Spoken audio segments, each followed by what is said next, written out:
And welcome back to the Fashion Icon. And today we have someone that is very dear to me because I admire her so much. She is an amazing photographer, a makeup artist. She is a stylist, a mother, a wife.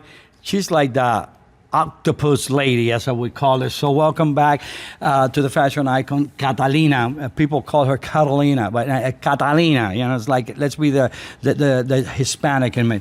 Welcome. I'd love to have you here. So tell me a little bit about your journey as far as how did you end up getting into makeup? Well, in my family, you know, my brother's a cosmetologist. He's been doing it for 30 years. And as a little girl, I remember sitting in his salon and just watching him beautify women and making them feel beautiful in their own skin with their beautiful hair. So I always wanted to be that person to give that, you know, back to someone who didn't feel confident. And that's where actually my platform of Project Beauty was also created. But watching him and being able to see him and his wife, while his wife did the makeup and he would do the hair, it just gave me, it just wanted me to be that same person. It inspired you. It inspired me, exactly. He was my role model. So as a just like little baby, I watched him grow into something successful, and I said, you know what, I want to do that too. And you've been quite successful in the makeup industry because, you know, people, it's kind of like they go and not only do you do a great job, but they feel comfortable with you. And photography. I mean, it's like I see you that, you know, you do the makeup, you do the photography. What was your passion to get into photography? Since I was a little girl, actually, I've always wanted to be behind the camera and take photos of just randomest things. I used to actually put my Barbies together and make it look like they were having a family photo shoot, or she was. And my mom would buy me these disposable cameras because she saw the passion I was having with it. Now, after a while, as I was getting older, even since a teenager, I've always had an eye for photography. I went into class to be, you know, to learn about photography at high school, and just always been like the camera's always been my heart. It's always been my art. And then after a while, obviously, I grew up to be an adult, and then life got in the way, so I wasn't able to go ahead and pursue my passion when I was about 20 years old. And then when my dad died in 21, I went through a grieving point, and that was actually what, you know, coped with. Taking photos, it's a coping mechanism of grieving. So it actually made me stop thinking about why I was sad, and actually, believe it or not, it opened doors for me in the future as a photographer. What was the first photo that impacted you the most? And I say, this is what I really want to do for the rest of my life. I had a client who actually was a cancer survivor. She had thyroid cancer, and she had a big tattoo on her arm with a little, you know, ribbon of the cancer that she had.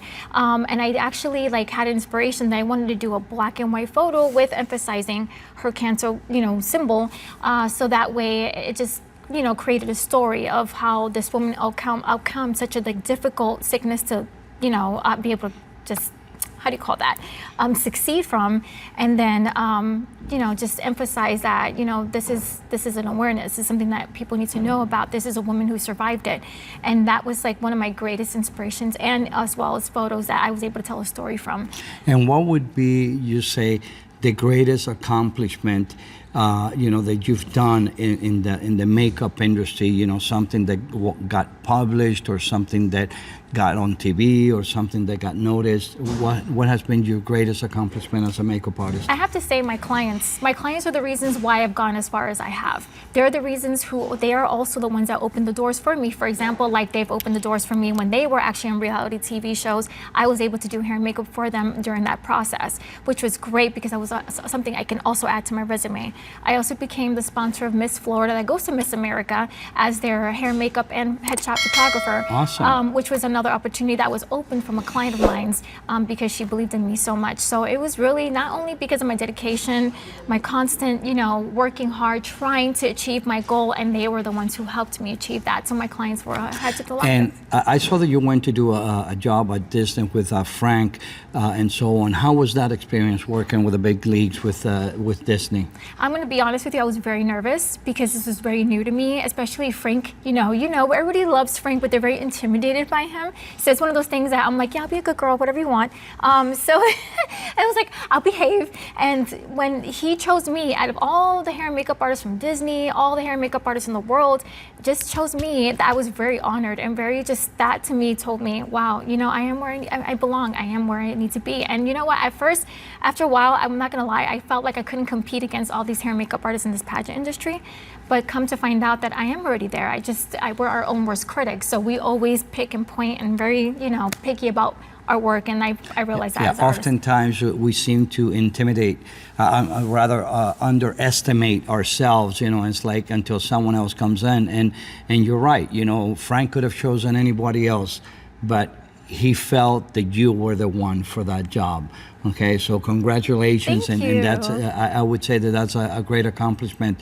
And as far as photography goes, what has been like this photo, because whatever, what's that photo that you say, damn, I did it?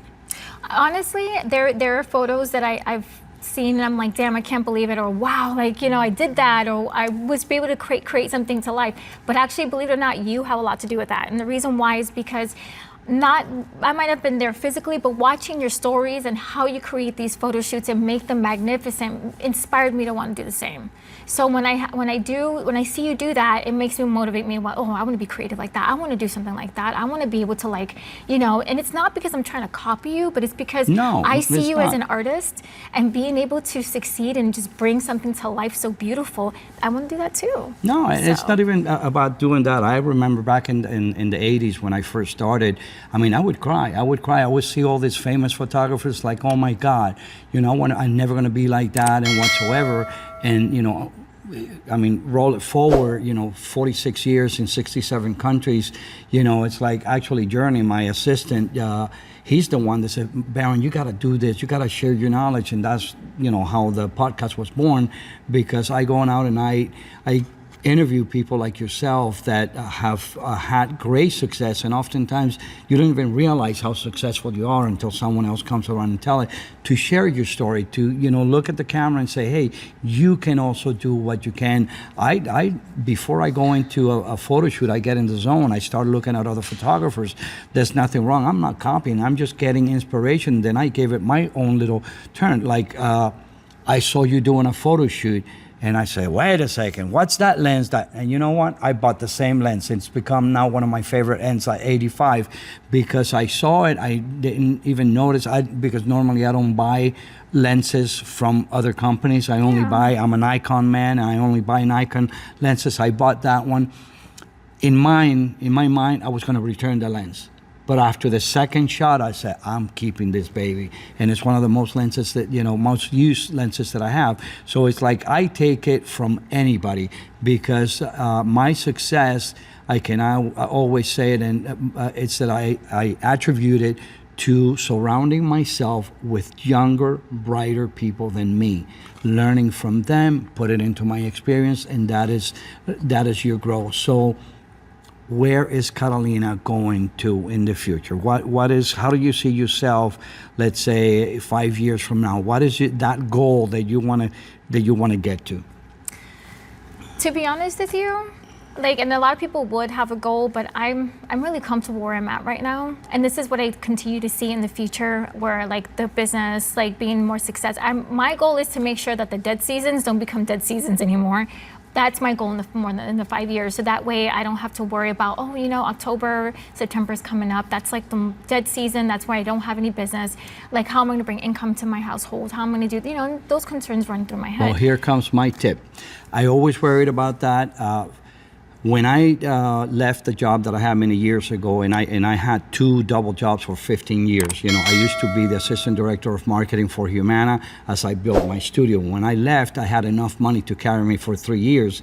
And then when those 3 years were over, it's like, what do I do now? Yeah. And then I found myself making so much money, and then I would go 3 months choking, starving. What am I gonna do? Oh my God, I can't pay my bills. But then I found a wave.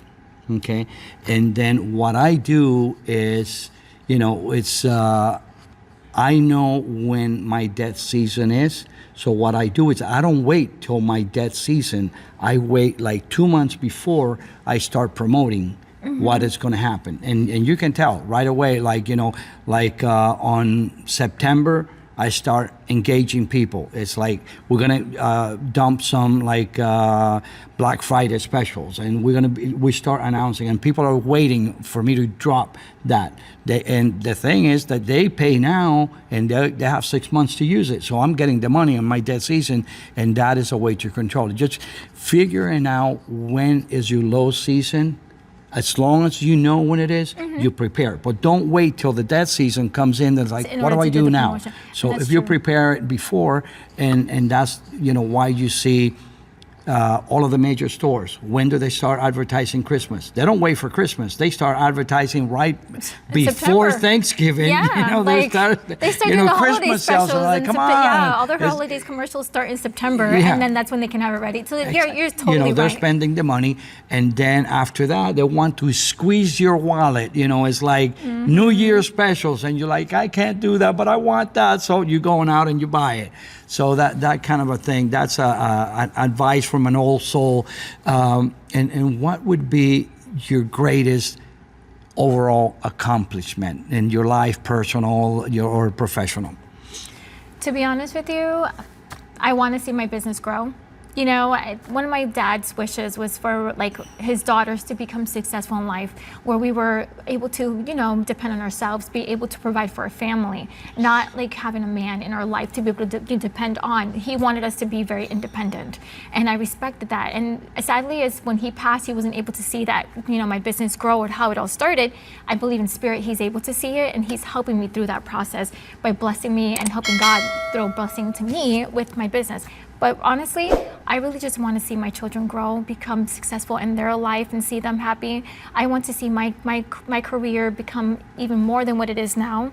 And I am working. I do a lot of planning throughout the year. I do think about things. What can I do different? What can I change? How can I make more people to come to me? What do I need? And I know after a while, like, with my health, obviously was the issue. It did impact a lot of my business because of having to deal with, my health issues at first. And then obviously, once that was under control, then I was like, okay. I think that, one of the things that I always say is like, don't take a problem as a problem. I call them adversities, and adversities are nothing but lessons that we need for us to grow. Yeah. So take it as okay, I made that mistake. How can I improve on it? I'm gonna look forward to it, and I'm gonna give you the secret sauce after I have it I have like my own little checklist. I have my own little prayer, everyday type of thing, and it's worked. It's worked, and it's like I've gone from 0 to 100, you can say, in 1 second, and vice versa, and life takes you sometimes places that you don't want to be, but you need to be. Right. Because otherwise you are not going to cross that line for you to be successful in life. So as a makeup artist, you have a girl in front of you, and what tip would you give, let's say, now that we're in a pageant, in the pure pageant, what advice would you give to a girl for a makeup on how to improve their look? I've seen a few girls that need a little bit of help, and they haven't hired professional makeup artists because her aunt or her mom is esthetician. It has nothing to do with makeup as far as I'm concerned, but yeah. But what advice would you give her on how to kind of like fix her look a little bit? Absolutely. Well, the first thing I always, when I look at someone's skin and I realize skincare is really very important. Self skincare, like taking care of your skin, using moisturizers, hyaluronic acid, to skin, like snail serum, like stuff like that, for your face. It is really important, not only that, because it replenishes everything that you're missing out of your skin. For example, like as we get older, our collagen, it starts to go away little by little, and these moisturizers and these serums have these collagens that will replace it deep down in our skin that we're losing to keep us young, looking younger, and as well as keeping our face, moisturized and hydrated. Once you've done that, make sure you get a foundation that matches your skin tone. That's another big thing that I've been always seeing with girls not getting matched correctly. And it's so important to go to a beauty store, just like Sephora, and get matched to the correct skin tone. Another thing too is concealer. Concealer is a must. A lot of people tend to not use concealer very incorrectly, meaning like they use bright color, like meaning like a lighter color under their eyes, and it only should be 2 shades, like, two shades lighter than, your foundation color, just to make everything blend together. Contouring is an issue as well. A lot of people don't know how to do that. And I just, honestly, to be honest with you, I think my personal opinion would be just to get makeup lessons. And it's not, no disrespect, it's not saying anything that you're doing something wrong. It's always good to like learn something from a professional. Of course. Because it does make a difference when you have someone teaching you and then you see a whole difference from what it was before and what it is now. Sure. And now, after what it is now, yeah. As a photographer, another tip, as a photographer, you have a girl that's coming in, what advice can you give them on how to prepare to get, like, I want to get a headshot and I'm a pageant queen. What do I do? How do I get a headshot? How do I find a photographer? What do I do? What type of clothes should I get? What is your opinion in that respect? Sure. So a lot of clients will ask, what do I need to bring? Is there anything that I need to do differently with myself? I just tell them, if you're going to come tanned, make sure that the tanning is, not oxidized, which means like it does not turn you orange. It actually looks bronzy, and it matches completely. So that way, when I put the foundation, it's not going to like overdo what the whole entire body, like you want it to match. Another thing too is that hair extensions, make sure that they've been washed, that they're clean and they're dry. Don't bring them to me as a rat nest, because no MUA wants that. Like, we don't want to sit there and, okay, we have time. That's a good one. Not a problem. Rat's nest, like, okay. Do not bring your dead animal to me looking dead, okay? Make it look beautiful, so then it's easier. And I laugh because I see it so many times. Like, they literally, they just hand me this ball, and it's just like, and then they all look at me with a big smile on their face, and I'm like, so what am I supposed to do with this? Like, put this in your head like that? Like, so I tell them, like, I'm so sorry, could you brush this? And then they want you to, brush it and style it for free. Right. And it's just like, oh my gosh, this is time. Like, you're like, you have to go on stage like in an hour. Like, this is not gonna work, So like, as I'm doing their makeup or as I'm starting to prep their hair, I'll just have them brush it. And then we're working as a team, Like, we're here to service you, but we're not here to do a lot. We're not slaves, It's like before I go into doing a photo shoot, we actually have to go and do like, I give them a list to do it, and they still come back and they give me, like you say, damn rat's nest. But anyhow, thank you. It's been an amazing interview. There's so much more that I wish we could talk about, but time is limited, so stay fashionable. Follow Catalina. Catalina, what's your Catalina at the end? Like, Catalina. At least you say Catalina. Like, some people, hey, Catalina. I'm like, where's the L-I? It's Lena. Like, but I get butchered all the time. So where can people find you on Instagram? Nowhere. No, I'm just kidding. Actually, it's Glam Genies MUA. So at Glam Genies MUA, you'll be able to find me on Instagram. I also have my personal page, which is Catalina Summer, and then that's it. So stay fashionable, stay beautiful, and I'll see you at the other end. Bye. Let's go. The perfect eye cream to diminish all your lines and your eye bags. With collagen, elastin, 3-in-1 mitad de perales.